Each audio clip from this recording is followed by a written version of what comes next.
welcome to a special edition of the Voice of San Diego podcast.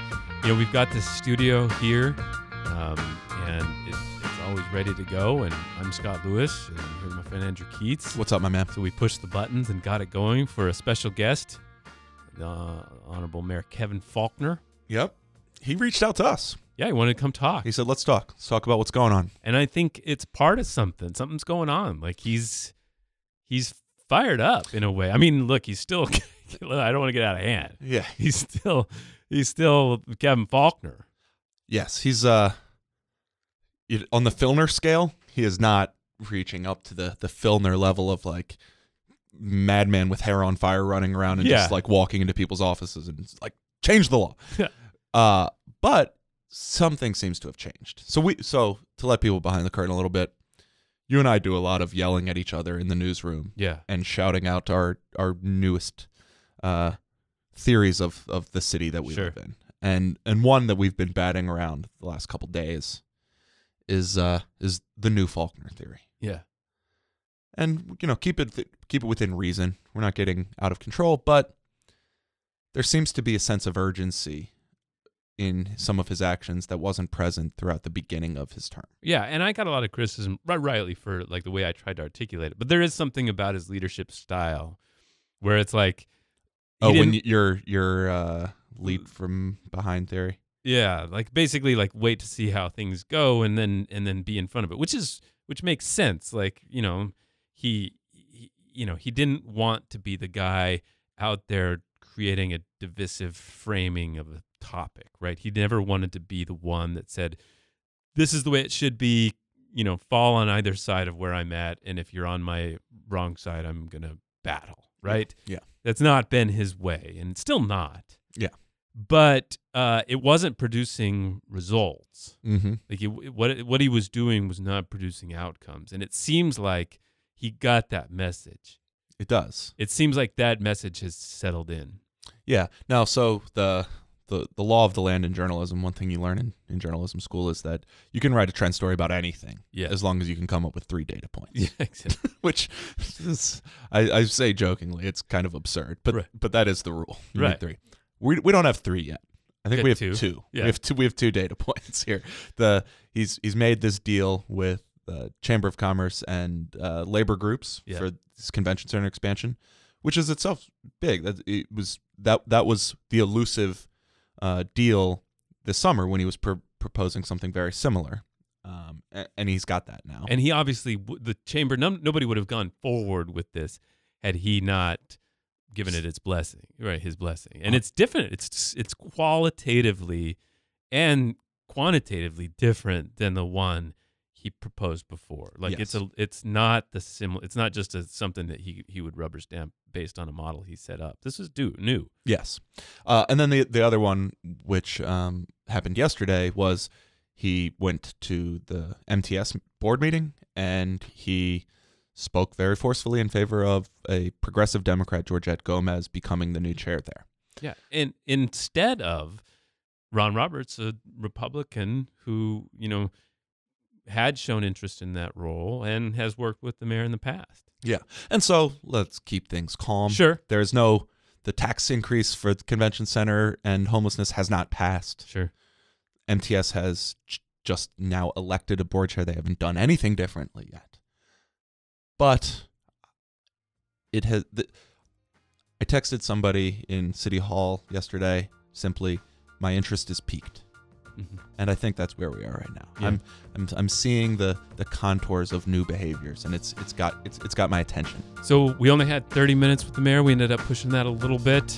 We asked him a lot of different questions about this MTS thing, homelessness, Soccer City, Mission Valley, the Airbnb, the convention center tax, all that. So here's our interview with Mayor Kevin Faulconer.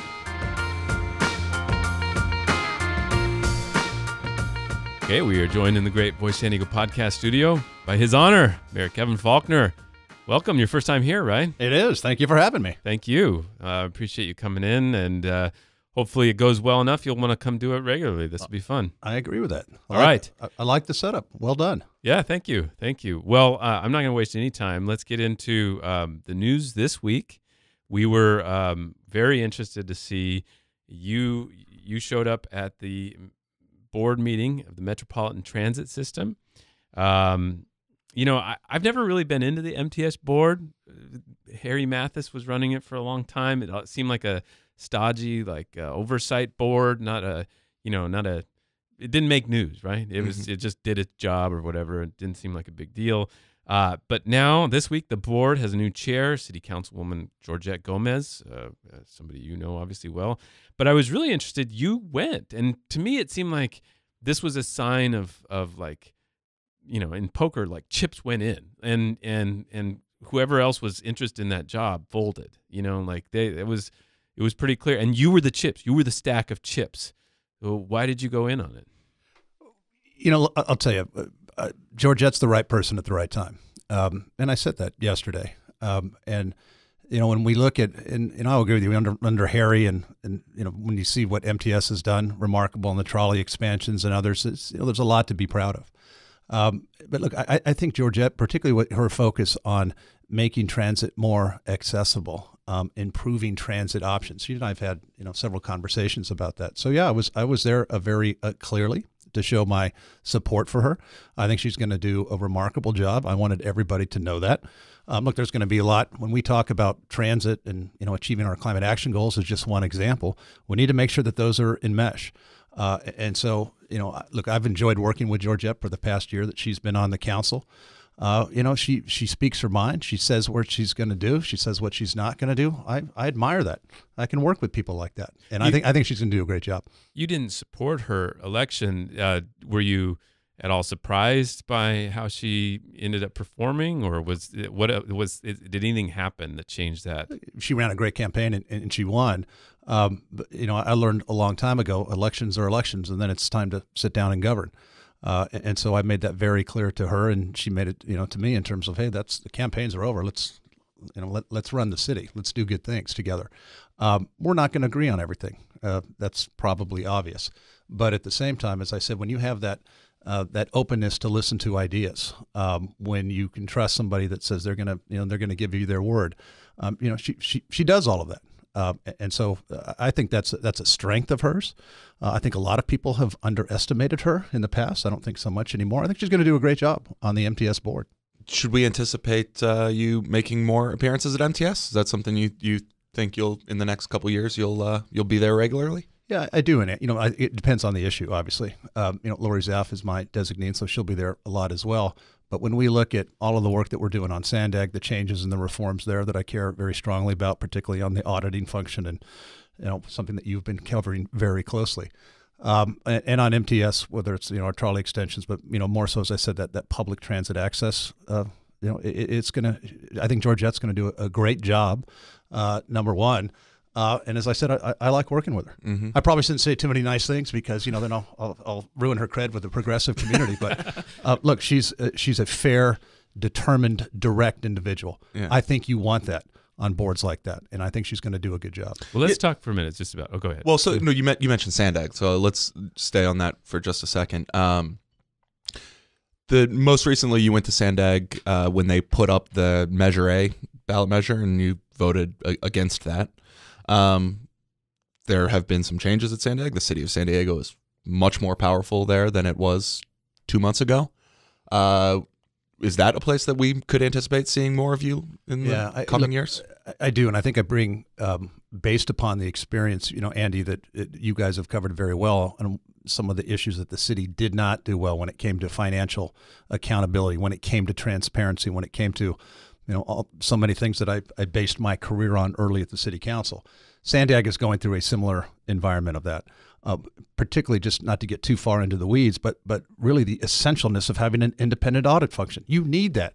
And you covered it very well. You have to have confidence in numbers. When you put something out there, you have to say this is what it is, and have people not bring suspect to that.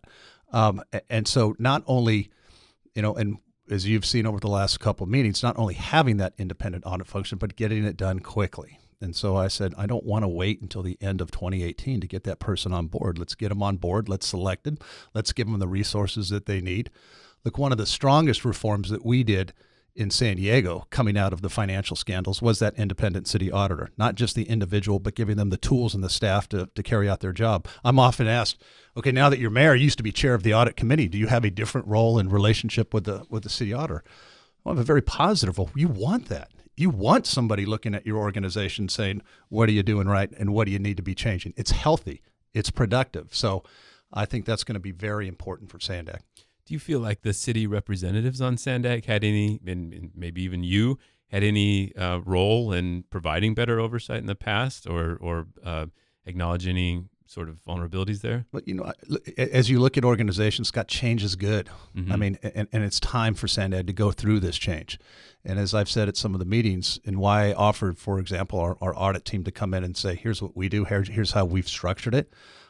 Learn from example. Look, San Diego was one of the worst 10 years ago. Now, from an auditing standpoint and an oversight standpoint, we're one of the best in municipalities. I take a lot of pride in that, having started the audit committee since its inception. It doesn't get a lot of coverage all the time, but again, back to the strength of performance and trusting numbers, you need that. You can agree and disagree on policy, but you got to make sure that the numbers are correct. So I don't want to leave MTS just yet. I want to ask, so one of the reasons this change happened is because the new law, AB 805, that came in and said that the chair of MTS needs to be somebody who's actually on the board.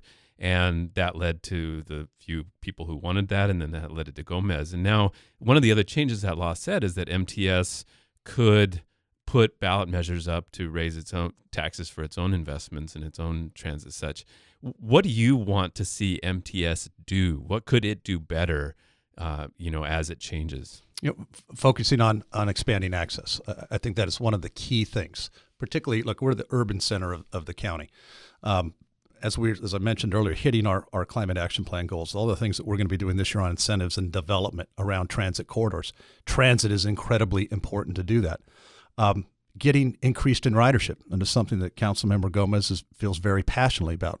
And I support her in that. We need to get more people to use it. We need choice riders to be using the system, not just the bus, but the trolley. And so how we do that is you put a focus on that. Not going to be easy, but let's have those discussions. Did you make a deal with her? No, I told her I was going to support her because she's the right person. You just proactively wanted to see her do it. Yeah, we talked about it. And she told me this is something she was interested in. And I said, you know what, I think you're going to do a great job. And I went there yesterday to demonstrate that. All right, let's switch topics. One of the big focuses, I think part of the reason we're here is because your big speech last week, the State of the City, and a big part of that speech was homelessness. And you started the speech talking about how this was going to be a little bit different speech than before, maybe not as boostery, maybe not as happy talk. Yeah, and not just a comprehensive review of everything.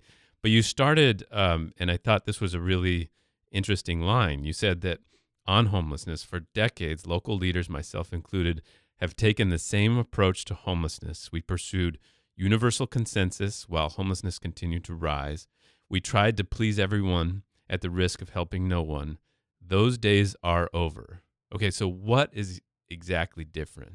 Well, I said it and I meant it, and particularly when you look at homelessness, that search for universal consensus was preventing us from providing help to the people that needed it. So when you look back to last year, and just an example on what we were talking about on where we were going to put some of our shelters, were we going to do it at the library? Were we going to do it at Golden Hall? Somebody else had a suggestion on Pacific Coast Highway. And as I also said in the speech, there is a clear consensus of we need more help for homeless services, but yet nobody wants them in their neighborhood. Look, consensus is important. Results are more important. I am choosing results over consensus. That's what I was talking about. And so if you look at the bridge shelters that we've established, there was people that did not want them at the locations that I selected. The council supported that, and it was the right thing to do. If you look at the transitional camp area that we did, and I talked about it, if we would have waited, where would those families have been with those kids that had that place to go? And now all of them are in permanent housing. Consensus is important. Results are more important. That's, as I said it and I meant it. How much of it do you think was holding out for consensus versus, for lack of a better term, just inertia? Just things weren't happening because there was maybe a lack of urgency, and it wasn't necessarily about consensus, or about looking for consensus, but just lack of action for various other reasons. I think it gets to the point, which is people say we want to agree that something needs to be done, but if you don't want it to be done in that neighborhood, it's always easier to say put it somewhere else. I mean, look, one of the other things that I talked about is we're going to increase storage. There was an article just the other day about folks that say, yes, we agree we need it, but we just don't want it here. Look, I appreciate that.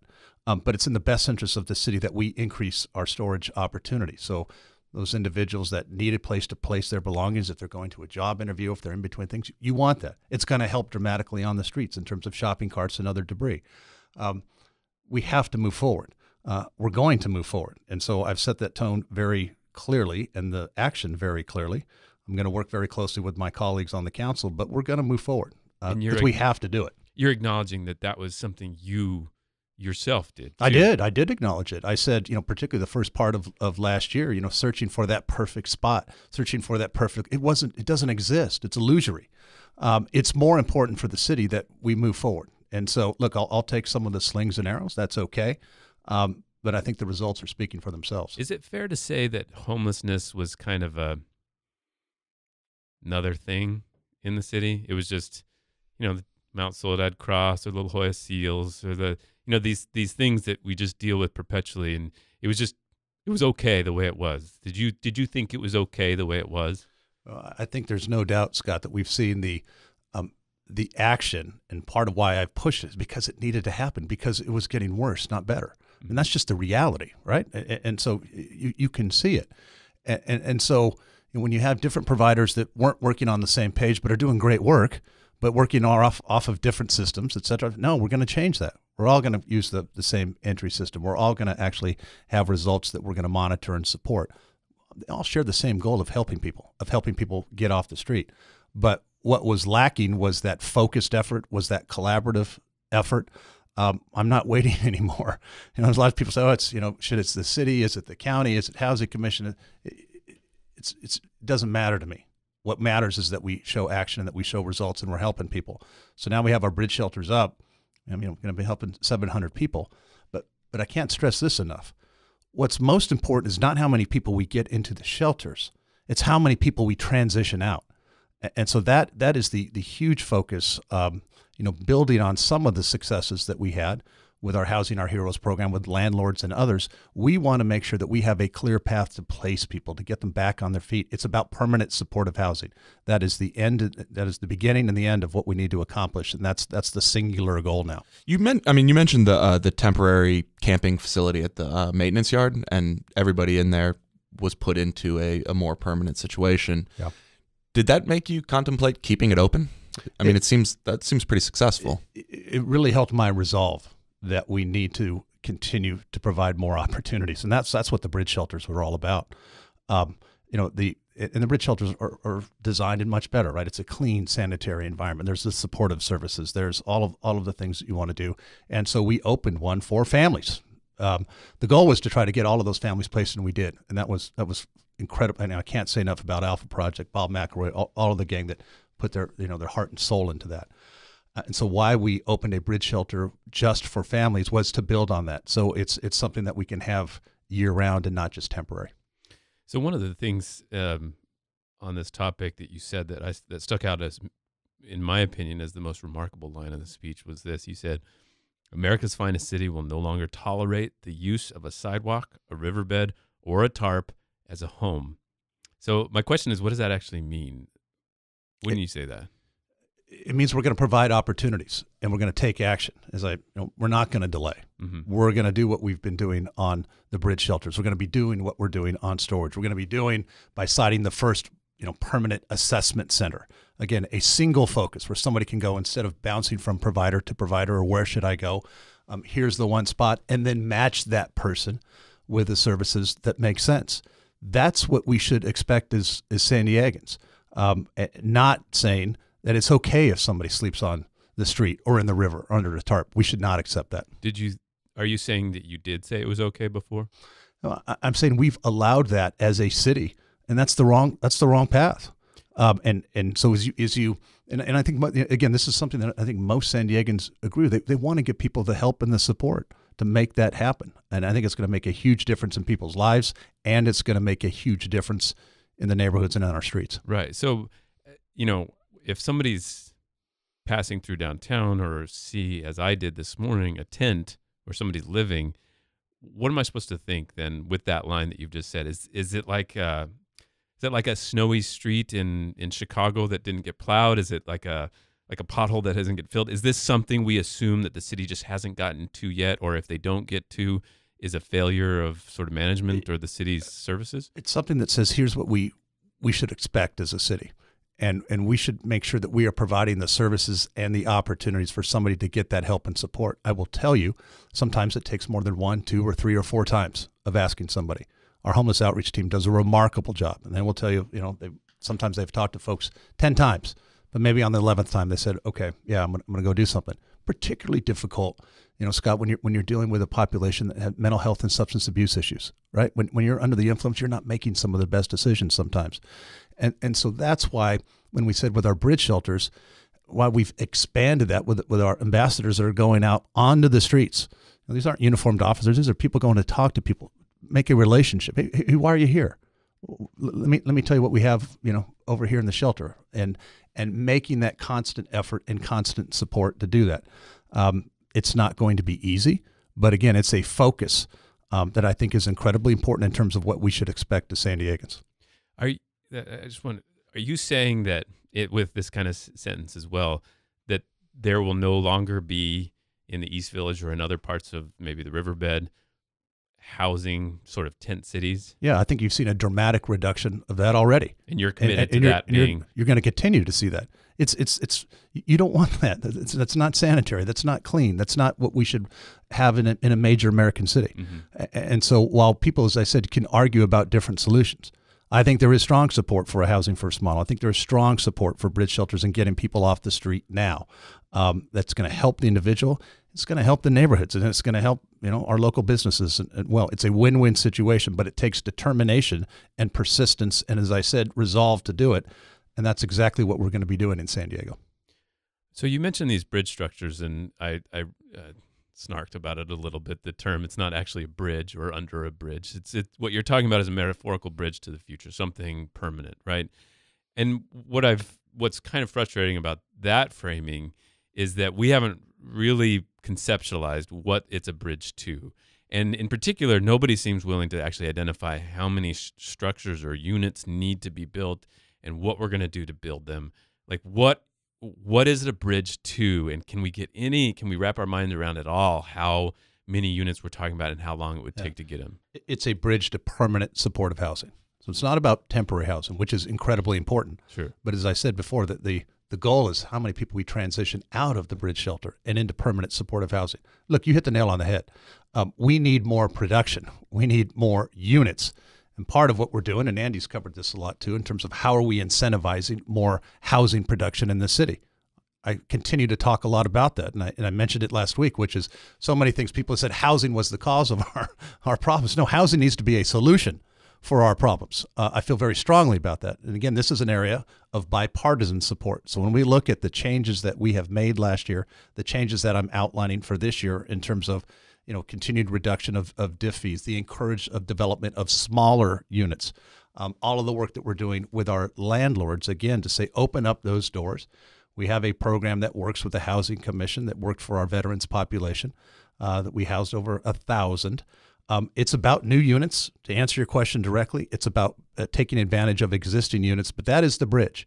It's not about somebody in a temporary bed for a couple of weeks or a couple of months. All right, so one thing you did not mention in your speech was Soccer City. And that was something that you came out pretty quickly and said that you supported that plan. We still anticipate that we're going to be voting on that in November. Why did you decide not to mention it in the speech? Yeah, I said at the beginning of the speech, I was going to talk very candidly and clearly about some of the things that weren't going so well. It was a different tone. It was a different approach. There's a lot of great things that are happening in the city. There's going to be a lot of other ballot measures out there and others. But I really focused on the issues of homelessness. I talked about the issues of housing, particularly talked about the work we're doing on clean SD, cleaning up our neighborhoods. Those are some topics that I really wanted to have a direct, candid conversation with San Diegans. Doesn't mean there's a whole lot of other great stuff happening. Certainly, there's been a lot covered with Soccer City on the one hand, SDSU on the others. But I did spend time, Andy, talking about the convention center measure and how incredibly important that is for this city and for this region for a variety of reasons, not only to expand and modernize the convention center, but for the first time, something I feel strongly about and talked about last year, which is having a permanent funding source for homelessness issues and also dedicated dollars for street repair. So you put all of those together. I'm going to continue to talk about that at every turn that I get. Look, there's an unprecedented coalition that's come together in support of that effort. And I think it's, as I said last week, I think it's going to be the most important issue on the ballot. Are you still as supportive of Soccer City as you were when it was first proposed? I am. Yeah. So I guess, and not mentioning it does not indicate at all that you've lost support or that you're backing off at all? No. What do you think of SDSU West and the Friends of SDSU proposal? I think some great people that have come together to have the best interests of San Diego that came together for the Friends of SDSU. I've met with them. I've seen their proposal. Look, I think both them and the folks that are behind the FS really want to have something that's going to work for San Diegans. We're going to have certainly a long discussion about that as a city here coming up to November. But I think everybody has the best interest of the city at heart. Do you think people should not support the Friends of SDSU proposal? Look, I think people should come to their own conclusion, certainly. But I do think when you look at the elements that we're on the cusp of having in San Diego, something I feel strongly about, a river park that has been long promised. The opportunity for more housing right there at that site, that is incredibly important next to our major transportation corridors. The opportunity for a stadium for not only just soccer but a permanent home for Aztec football. All of those are elements that I think are incredibly important. So I want to follow just on this point. Do you think that the two proposals, at least the vision that SDSU put out, the master plan ideal, and the Soccer City, they're not that far apart? Obviously, there's a lot of specific things that they would need to reconcile. Do you think there's still another shot for them to work together on a deal? We'll see. That's not a no. No, it's not a no. There's a shot for this is politics. This is the art of the possible. Look, they started out working very closely together. That didn't come to fruition. But you never say never. Is it true that they had a handshake deal? SDSU and the FS for folks we're talking very closely, right? How can we build a stadium, split the costs? Mm-hmm. To your point, Scott, I think that made perfect sense. Yeah. To try to see how can you do that? Now you're going to have different ideas and different developments, and we're likely going to have two initiatives here once they get the signature signed. San Diego's will make the choice. One of the things that your staff is doing right now is negotiating. You mentioned the future of SDSU football. Their lease is up at the end of this year to play football. Your team is negotiating with SDSU right now. You've previously said, we need to close that stadium because we lose $7 million a year. Yep.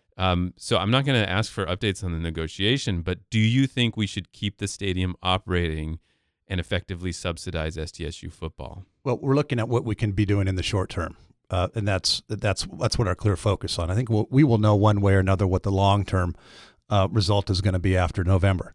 But for the short term, how do we have something that makes sense, puts the city in a financially better position? And I'm confident we can get there. Mm-hmm. If they did get a short-term relief on the lease problem, that would disincentivize sort of negotiating with FS investors in Soccer City, wouldn't it? The bigger thing is the long term. I mean, that's just so clear with that. So you want to just that issue. Patch? It's like a continuing resolution until you can get this resolved, right? It's not going to be around for forever. I think everybody agrees with that. All right. Okay. Let's talk about the convention center. You said it's the most important decision that voters will face this year, which is something considering all the things that they're going to face. I was just looking at the list of the California measures that might be on there. Whew. We're going to have to do some podcasts explaining that. It's the lever that we control, the controlling our own destiny from growing the economy and making a huge difference locally. That's why it's so important. Right. So one of the things that was really interesting, Lisa Halverstadt did a story this week about was the amount of flexibility that's in this plan. So this is a different plan than what you've proposed before. It's a little bit higher of a hotel tax increase for the concentric circles that are affected by it in hotels. But it's also, the money is earmarked for homelessness and for convention center, but it's also quite flexibly designed so that how that money is spent. And you guys consider that flexibility an asset? Absolutely. Why? Yeah, because it really aligns with the vision that I laid out last year, right? Which is dollars to expand and modernize the convention center. For the first time ever, a dedicated funding stream for homelessness. Remember, I was the first guy that was ever talking about that. Yeah, it was as fired up as I've ever seen you when we talked about it last year. Because it's so apparent that we need to do it. And as I put it, the council wasn't quite ready to move forward. But San Diegans are. And we have to move forward on this. And so as you look at all of those elements that are now in the Citizens Initiative, and you're right, they've changed it. They've increased some dollars for homelessness and increased the circles, which I strongly support. That flexibility, I think Lisa hit it right in her article, is incredibly important. What we're doing, I'll just as an example now, what we're doing now with homelessness with our bridge shelters, we may be something different in 20 years. But we want to have the ability to spend those dollars wisely and future councils to do that on things that make sense. And so as I looked at the initiative and the things they've done in terms of the oversight committee, the 5-year plan of expenditures, those are all absolutely what you want to see. I think this is we have this window of time right now in our city, and we have a coalition that, that when we started talking about last year is so incredibly important. The year delay is unfortunate. But what is most important is that we get this across the finish line, and that's why I'm going to be working so hard to do that. Yeah, I can hear some of your friends in the sort of right side of the political spectrum, your conservative amigos saying, like, flexibility of spending, these are some alarm bells. This is more tax, more flexibility. It's a deal with labor. What can you tell people in your conservative circles that this is okay? Very clearly, it's the right thing for San Diego. This is a return on investment. Mm-hmm. And so by raising this, again, by visitors coming to San Diego, the hotel industry is supporting it, right? We've talked many times before how they've been opposed to any increase. But because we're going to modernize and expand the convention center, bringing more groups, which means more money to our city, if you never step foot into the convention center, you should be supportive of it because of the dollars that it's going to generate for our general fund. That's how I pave roads, keep more libraries open, hire cops and firefighters.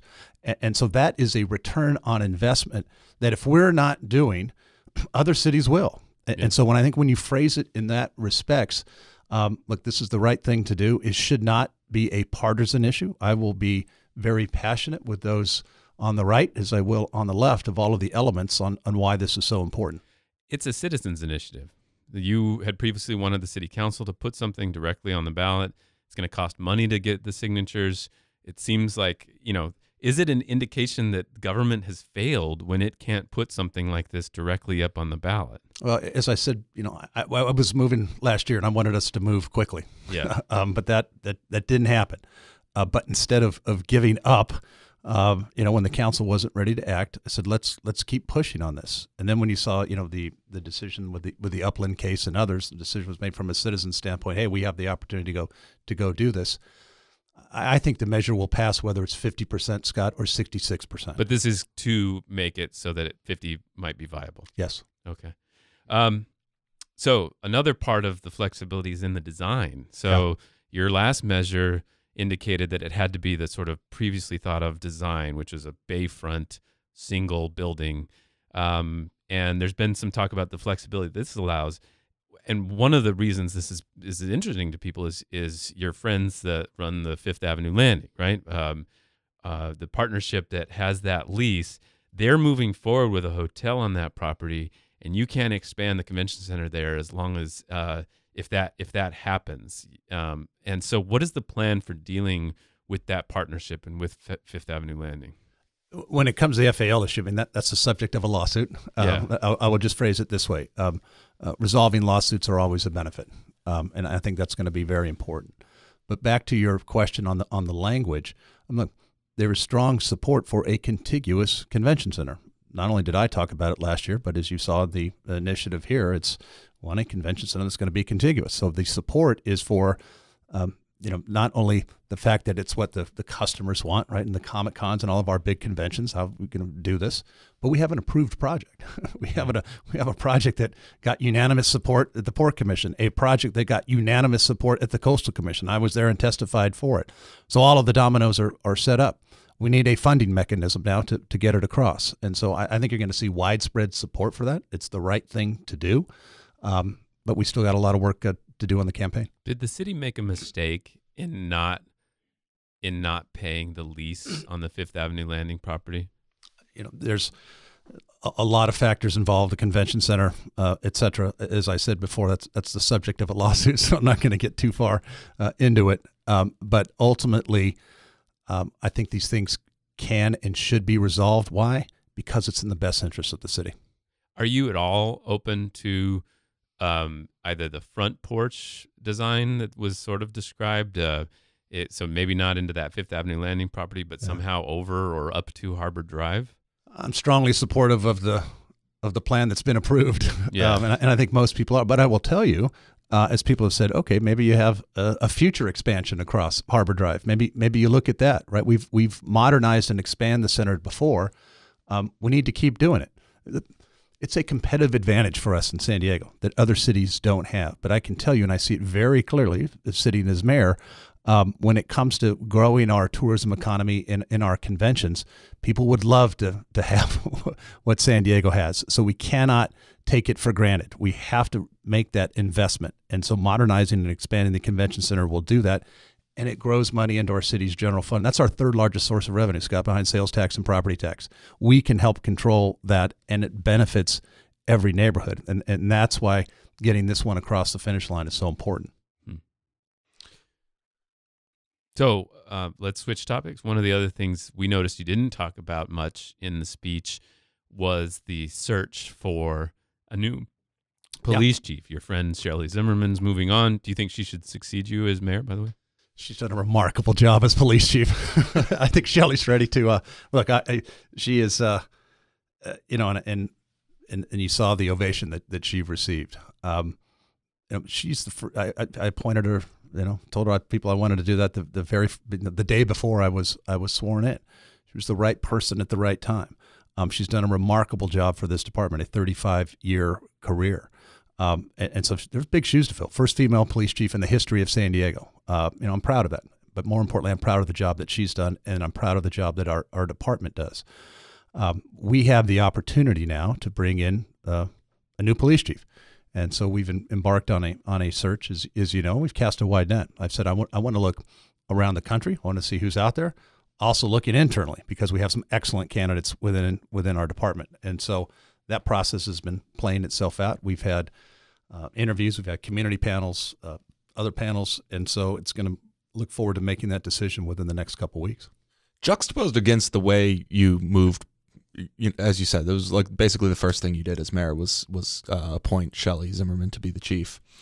Juxtaposed against that, it doesn't. You haven't seemed to be all that front and center in the police chief search. Is it okay to read into that that is not something that you're all that into right now? I think you're incorrect on that assessment. That's okay. But you're right, Andy. It was a different process last time. Look, when I was elected mayor, we needed to, we had the opportunity for a change of leadership immediately. I did not want to put the city through an extended search at the time. You remember at that time we had, unfortunately, very few officers, some very small number of officers that were doing the wrong thing, and we needed leadership, and we needed it right away. I picked Shelley. She got approved, unanimously by the city council, and that was the right choice. As we know that she was going to be hitting her retirement time, I said, you know what, I want to make sure that we're casting, as I said, a wide net. I want to make sure that we go through a very open process, which we have been doing, to make sure that we pick, the man or woman that's going to continue the excellent job of our department. Look, I'm very proud of the work that our police department does. I'm involved in police issues every single day. I do not take our low crime rate for granted. Part of the reason why I push so hard in authoring and pushing across the finish line are our recruitment and retention effort with our officers. I was glad to get the council support to doing that. The decision for the next chief is going to be one of the most important ones that I make. It's my decision. I will make it in the coming weeks. I will bring forth somebody for the council's approval, but somebody that I think is going to have the best interests of the city, is going to continue the work we've done on, particularly on community policing, embracing diversity, and keeping us safe. It's a big job. It's one of the most important jobs that we have in the city, and so I'm spending a significant time on that. What do you make of the community groups who've expressed their concern that the process hasn't been open enough, that either the people conducting the interviews haven't been identified publicly, potentially that the candidates themselves could be identified publicly? It's an HR process, right? You want people to come and apply for police chief, and you want to make sure that you're doing that in the right way. And look, we hired a search firm that is probably one of the best in the country, that has done very similar processes in other cities. I wasn't looking to reinvent the wheel, but I was looking to make sure, again, that we got good quality candidates. And you're right, I wanted to make sure that we did have community participation. Not only the open community forums that we had, the online survey that we had, all of the community groups that I put together, that I said, I want you to be a part of this. I want you to interview these candidates. You want to protect the identity of some of the people that are applying for a job. That's just common sense. But ultimately, as I said, it's my decision, and I'll be doing it in front of the public, making that decision known in a couple of weeks. There'll be a public council meeting. I'm confident that we are going to get a great individual that's going to continue the excellent work of our department.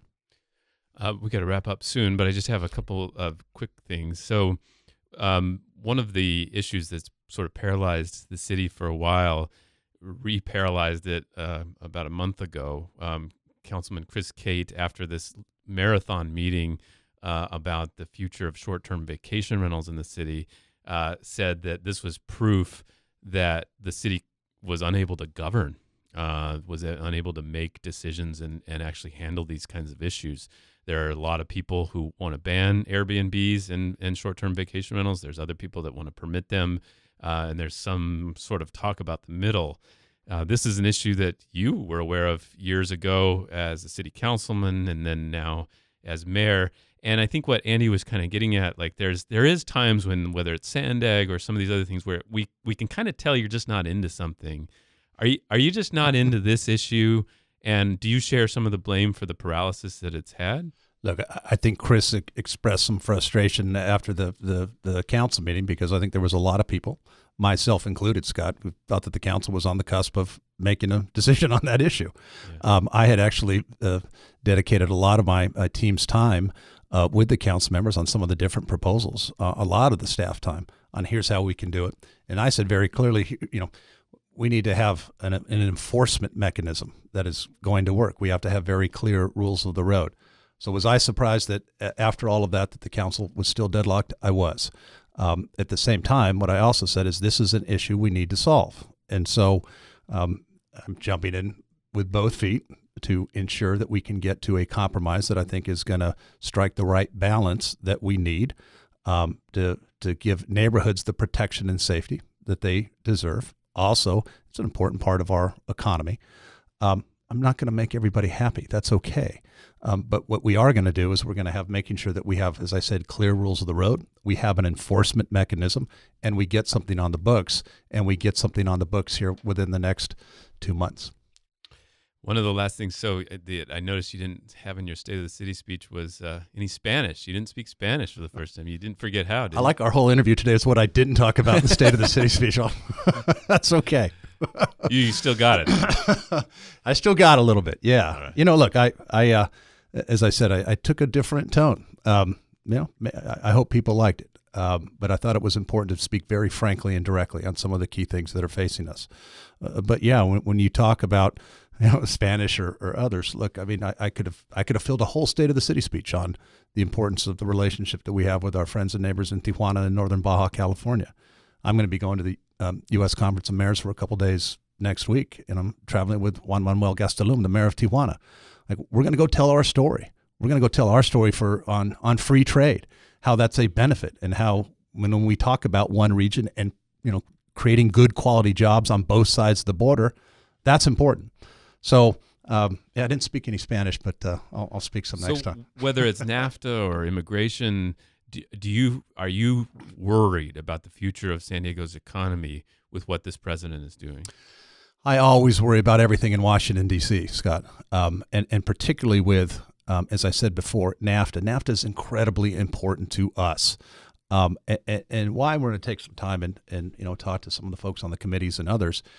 A lot of legislators don't live next to the border, right? I mean, if we're not telling our story of success of San Diego and Tijuana, nobody's going to tell it for us. Mm-hmm. And so it's an opportunity for them to hear very clearly from me, very clearly from the mayor, how that our relationship with Mexico is a strength. It's a competitive advantage, and one we're going to continue to fight for because it does help our economy. And so it's never easy when you're going back to Washington, D.C. to try to get that across, but we're going to keep pushing because it's too important to us. Kevin Faulconer, thanks for taking the time. Thank you, gentlemen.